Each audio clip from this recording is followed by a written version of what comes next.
Hello everyone, hope you're doing well. So this chapter that we're on is about communication, effective communication, and part of that is the title for week 6, Cultivating Credibility. So if you are able to communicate effectively, of course you're going to increase the credibility that you have around others. There's a few videos that I want you to look at. One of them is effective communication from a leadership speaker that I think is really interesting, and that you can really tell that he hones in on his communication skills and works on that on a daily basis. And then, of course, Chapter 1 and Chapter 8, Professional Communication. So Chapter 1 is titled Communicating for Professional Success, and Chapter 8 is Career Communication.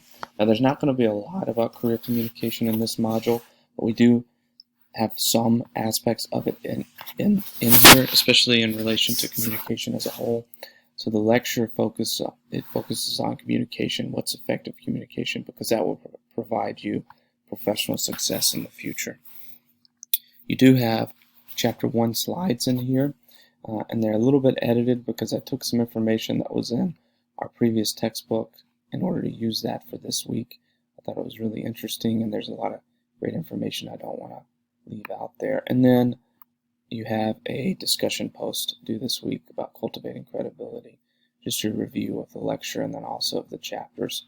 So more than likely you've already read some of Chapter 1 already, which is fine. It's more information, diving deeper into that. And then Chapter 8, I would go ahead and read that as well. And then we'll have another module which deals specifically with career communication and how to communicate effectively in the workplace. However, if you don't know the key concepts of this module, you're not going to be able to effectively communicate at work or in your career. So this is important to know and realize. If you have any questions, please don't hesitate to reach out. We're following the course schedule pretty closely, so nothing has changed there. But if you need anything, don't hesitate to let me know. Thanks so much.